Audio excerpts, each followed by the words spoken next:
WWE severs ties with Rikishi's Knokx Pro Wrestling Academy following the Razor Jackson incident over the weekend, which went viral on social media. We've got details on Knokx Pro telling people not to cooperate with police until they've spoken with the Pro Wrestling Academy first. We've got all the details and more on this developing story. Roman Reigns acknowledges Cody Rhodes receiving boos last night on Raw, but prevents Bronson Reed from once again stealing his shoes.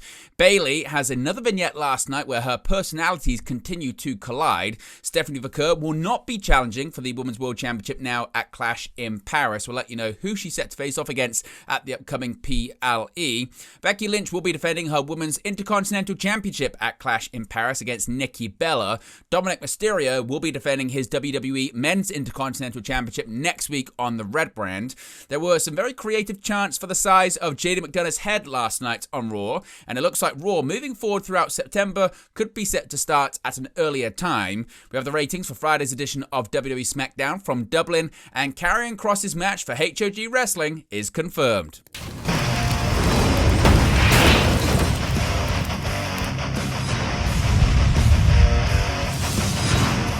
Hey guys, welcome back to Wrestling News 365. Hope everyone is doing very well. As always, there are plenty of news stories to get into in the world of professional wrestling. Before we begin today's news video, as you can see right there, we are less than 70 subscribers away from 24,000 on the road to 25k in 2025. So if you haven't already, be sure to subscribe and join the ever-expanding WNU, that being the Wrestle News universe. Now, let's begin with more developments regarding the incident over the weekend that took social media by storm regarding Razor Jackson and an independent wrestler at Rikishi's Knokx Pro Wrestling Academy. Now, this is where WWE gets involved in the story. WWE have reportedly severed ties with Rikishi and Rino Anawahi's Knokx Pro Wrestling Academy following a serious incident on Saturday, August 23rd, which saw Razor Jackson punch Psycho Stu, real name Stuart Smith, 21 times. Mike Johnson of PW Insider is reporting that WWE have withdrawn their affiliation from Knokx Pro. WWE have quietly removed any references to Knokx Pro from the WWE ID website, while Rikishi's promotion have removed any WWE ID labeling from their social media, although WWE ID is still mentioned on the wrestling school's website. Brian Alvarez of the Wrestling Observer also reported that WWE have cut ties with Knokx Pro following Saturday's incident. Psycho Stu remains hospitalized following the attack by Razor Jackson. His brother Andrew Smith noted that Stu is conscious, but he has a difficult recovery ahead. Over $52,000 has been raised so far in a GoFundMe page for Psycho Stu. The Los Angeles Police Department are investigating Razor Jackson's attack of Psycho Stu. It has been alleged, though, that Knokx Pro management have told wrestlers not to cooperate with the police investigation without speaking to them first.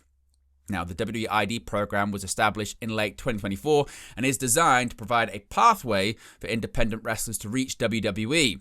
Now, that last part we were just talking about there when it comes to the police investigation, this is where certainly it does get interesting as well, because according to a new report, management for Rikishi and Rino Anawahi's Knokx Pro Wrestling Academy have allegedly asked wrestlers to not cooperate with the police investigation into the Razor Jackson incident without speaking to the pro wrestling promotion first. On the Scaling Up podcast, a former wrestler named Ian shared screenshots from Knokx Pro on Facebook Messenger about the Razor Jackson incident, showing messages from Knokx Pro's KT King, real name Kevin Thomas, saying, quote, "If law enforcement or an attorney for the suspect contacts you in any capacity, let someone here know right away for guidance on how to address them," end quote. A message from someone named Miguel in the Knokx Pro group chat on Messenger also told talent, quote, "No one needs to be discussing anything. I'll shut this feed down, please." Several wrestlers simply responded with, "Yes, sir."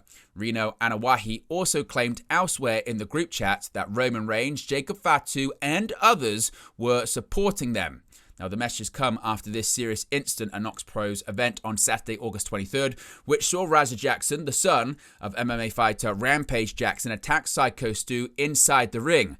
Jackson initially slammed Stu, rendering him unconscious, and proceeded to punch the wrestler 21 times until he was pulled away by several wrestlers. Now, I mentioned the GoFundMe page, and the pro wrestling community has reached out and done their very best to support Psycho Stu. The likes of AEW's Chris Jericho is among the notable names to have donated to Psycho Stu's GoFundMe page as he recovers from his attack at the hands of Razor Jackson on Saturday night. Now, as I mentioned, Stu has been confirmed as stable and recovering, though his family launched a GoFundMe campaign to cover medical costs and eventual loss of earnings. The total amount of money raised by the campaign at the time of recording is $24,619 out of the current $35,000 goal. Among those to donate, and the highest donation currently, was Jericho with $2,500. Deonna Purrazzo and her husband Steve Macklin have donated $300, while Cesar Bononi and Aria Davari donated $500 each. As I mentioned, following this incident, WWE severed ties with Knokx Pro Wrestling as a WWE ID designated school. Now, more details as to people that were involved in this incident has come out as well, because AJ Mana, the wrestler shown to encourage Razor Jackson to, quote, get a receipt, end quote, in clips circulating after Jackson's attack on Psycho Stu, has broken his silence on the matter as well. Now, Jackson was planned to interact with Stu at a Knokx Pro Wrestling show on Saturday night, preceded by a clip of as I mentioned, throwing a work strike with a beer can to the side of Jackson's head. However, when he went into the ring, he dropped Stu flat on his head, made him unconscious, and then followed up with a multitude of unprotected punches to the unconscious wrestler. Now, with much of the night captured on Jackson's now unpublished Kick streaming account, clips circulated of a moment prior to the incident where Mana, real name Andre Joel Hudson, encouraged Jackson to get a receipt and to, quote, tag that shit, end quote. Hudson has since taken to Facebook to address the matter. He said, quote, I want to take a moment to address the recent incident at Knokx Pro. First and foremost, my thoughts are with Psycho Stu and his family. No one ever wants to see a fellow performer get seriously hurt. There's been a lot of speculation online about my role in that night. The truth is, I was in character and speaking in the language of wrestling. Everything I said was part of the show, and I never intended or encouraged real harm. This was a situation that unfortunately got out of hand due to miscommunication behind the scenes. Wrestling is built on trust, respect, and protecting each other in the ring. That's what I stand for, and anyone who has worked with me knows that. I respect this business, I respect the fans, and I respect the performers who step between those ropes. I hope we can focus on Stu's recovery and making sure something like this never happens again. So, of course, if we get any more details on the police investigation or the next developments in this story, we'll let you know in a future video. Now, let's go to Monday Night Raw last night. Of course, it was in Birmingham, England. Roman Reigns opened the August 25th episode of WWE Monday Night Raw, making a couple of points before brawling with Big Bronson Reed. Reigns received immediate love from the crowd, who sang Roman, Roman Reigns, and if you love Roman, stand up. Reigns asked for and received acknowledgement, which led to an OTC chant. Reigns said he has big plans for the rest of this year and next year, but he needs to be honest with himself. Reigns said it might seem like old times, but he's not the same guy he used to be. The crowd chanted, yes, you are, and he said, maybe I can be. Reigns said that Cody predicted it a year and a half ago. The crowd slightly booed the mention of Cody, and Reigns responded with, interesting. And that the Vision, Seth Rollins, Bron Breakker, and Bronson Reed, followed through on what Cody said and took everything from him. The crowd chanted, F you Rollins, prompting Reigns to state, quotes, that's how I felt for a long time. Reigns said he doesn't have a bloodline, and the crowd yeeted. Reigns said he is proud of Jey Uso and that he deserves to be in the four-way WWE World Heavyweight title match at WWE Clash in Paris. Reigns said the Vision took everything and then they found something to take. Before Reigns could address Bronson, he was interrupted by Paul Heyman. Heyman introduced Reed and noted that 5 years ago this week, Brock Lesnar's advocate became Roman Reigns' wise man. Heyman said that he still loves Reigns, which is why he was out there to disrespect him.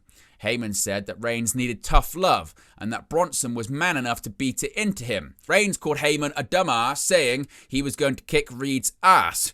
Reed said he was the Samoan that Reigns' dad and uncle warned him about. Reigns was stunned by the revelation that Reed's a Samoan, saying, quote, that means your ass belongs to me. Reigns gave Reed a chance to return his shoes, but Reed said if he went to the ring, he would force Reigns to acknowledge him. Reigns headed up the aisle at Reed, leading to a brawl between the two. Officials tried to break them up, but failed. Reed also tried to steal a third pair of shoes, but Reigns left with his sneakers intact. Of course, they're set to face each other at Clash in Paris this weekend. And before we get to the next news story, a reminder, this video is brought to you in collaboration with all of our affiliates. You can see the links in the video description below. They'll also be pinned in the comment section, and you'll also be able to see them on the sidebar throughout this video. You can save yourself some money, you can get yourself some great products, and you can support the channel, so be sure to check them out. It really is much appreciated. Bayley, another vignette teasing a character shift for the former Women's Champion, aired last night on Raw. Now, the August 25th edition of Raw featured another concerning vignette from Bayley, as the former role model reflected on the future of her career following her feuds with Lyra Valkyria and Becky Lynch. Bayley's former hugger gimmick took over her conscience at first, reminding her that she was successful because she always did the right thing. Then, the role model thoughts took over, insulting her first gimmick's way of thinking. Both of her personalities continued to fight until she couldn't take it anymore, screaming for the noise to stop as the segment came to an end. Of course, we get any more details on where this is going, we'll let you know in a future video. Stephanie Vaquer, she was set to challenge for the Women's World Championship at Clash in Paris, but that's not going to happen now. Pierce and Stephanie Vaquer met backstage in a segment on the August 25th episode of Raw. Pierce quickly broke the bad news to La Primera, revealing that her match for the Women's World Championship will not happen at the Clash in Paris PLE. In addition to that, Pierce confirmed that Vaquer is still the #1 contender for the bout, noting that she'll be finding out more details on her opponent on next week's episode of Raw. Of course, this comes after Naomi vacated the title on the August 18th episode of Raw after announcing her pregnancy. One match that will be happening at Clash in Paris is for the Women's Intercontinental Championship.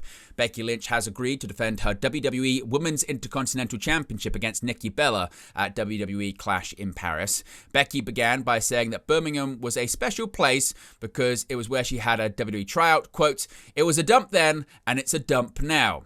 Becky said she's not some loser who will get called out, prompting Nikki to cut her off. She said, quote, "Becky, if you're not a dog, then why are you acting like a little bitch?" asked Nikki. Nikki then questioned why Becky won't face her for the title. Quote, "I'm not giving away opportunities, especially to broke neck Barbie," said Becky. Nikki reminded Becky that she was the one who carved the path in WWE. Becky said she never wanted to respect her, she wanted to replace her. Nikki said that Becky was Charlotte Flair's sidekick. Becky said she is no sidekick. Nikki questioned if Becky had the balls and then called her a coward. Becky said Nikki could have her match at WWE Clash in Paris. Becky then referenced Ozzy Osbourne's passing, saying he was the only good thing to come out of Birmingham and he had the sense to move to Los Angeles. Becky tried to cheap shot, but Nikki countered and went for a Rack Attack 2.0. Becky escaped, living to fight another day, but that day is going to be in Paris this weekend. Now, an update on the Men's Intercontinental Championship. Dominic Mysterio will put his championship up for grabs in France next week. Following the WWE Clash in Paris event, Dominic Mysterio will defend his WWE Intercontinental Championship against AJ Styles on the September 1st edition of WWE Raw. The match was confirmed by Adam Pearce on Raw after Mysterio complained about the Phenomenal One and his antics. Dirty Dom got the last laugh though, joking that Adam Pearce looks like Charles Xavier. Of course, Mysterio made the comment after Pearce had walked away. Now, fans had some creative chants for JD McDonough last night on Raw. Now, on the August 25th edition of the show, JD McDonough faced off against Dragon Lee in a singles contest. It ended up being a rough night for McDonough, however, as he was pinned after getting hit with Lee's Operation Dragon finisher. This was McDonough's third straight singles loss and his sixth consecutive singles loss on WWE Monday Night Raw. On the other hand, Lee was able to break his two-match losing streak with the victory. It was his first win on Raw since November of 2024. Throughout the entire duration of the match, McDonough was on the receiving end of multiple chants from the crowd, nearly all of which targeted the size of his head. Chants included, "Your head's massive," "You're just a shit Finn Balor," "He's got the whole world in his head," and some people's personal favourite, "Massive, massive head." Now, Raw could be set to start earlier, moving forward in September. WWE Raw is listed as starting an hour earlier throughout September. Netflix lists episodes of Raw on September 15th, September 22nd, and September 29th, starting at 7 p.m. Eastern, an hour earlier than its usual start time. Episode start times are back to normal in October, except for the October 13th episode, which will start at 8 a.m. Eastern as it takes place in Perth, Australia. No reason was given for the earlier start time in September. Now let's talk about the ratings for Friday's episode of SmackDown. WWE have returned to Europe ahead of the Clash in Paris PLE on August 31st and are touring around the UK and Ireland to build up anticipation for the big event. Their first port of call was the Irish capital of Dublin for the August 22nd episode of SmackDown, which saw a homecoming for Becky Lynch, a confrontation between John Cena and Logan Paul, and Piper Niven pick up one of the biggest singles victories of her career as she defeated Charlotte Flair. Given that the show took place overseas, SmackDown aired via tape delay on USA Network, which, according to WrestleNomics and the Programming Insider, took a toll on the TV ratings. The August 22nd episode of SmackDown averaged a total of 1.258 million viewers, a 12% drop from the previous week's 1.430 million viewers, and sits 19% below the trailing full-week average of 1.596 million viewers. These figures made this week's SmackDown the least watched episode of WWE's Blue brand since July 4th, another tape show which also saw WWE move SmackDown back to 2 hours. However, viewership was low across the board on Friday night, and 1.258 was enough for WWE to crack the top 10 overall viewership rankings by placing 10th. For the 18 to 49 demographic, the results were much better as SmackDown posted a 0.35 number for the second week in a row. While this might be 20% below the trailing 4-week average of 0.44, it was enough for SmackDown to place first for the night in the cable rankings. WWE beat out the NFL preseason game between the Dallas Cowboys and Atlanta Falcons to cinch the top spot on cable, but when including network telecasts, SmackDown had to settle for second place as the other NFL preseason game, the Minnesota Vikings and the Tennessee Titans, which aired on CBS, took the top spot for the night. And finally, Karrion Kross, or should we call him Killer Kross, his opponent has been confirmed for HOG Wrestling. Killer Kross, formerly known as Karrion Kross in WWE, will face Matt Cardona at HOG with Glory Comes Pride on October 10th. From HOG, quote, House of Glory Wrestling is proud to announce a blockbuster main event set for With Glory Comes Pride on Friday, October 10th, live from the iconic NYC Arena. Two of the most dominant forces in professional wrestling today will go head-to-head as the indie god Matt Cardona battles the menacing and destructive Killer Kross in a clash that promises to shake the foundations of HOG. Cardona, known worldwide for his reinvention and unmatched championship pedigree across the independent scene, returns to House of Glory with one goal in mind: to prove why he's the hottest free agent in wrestling today.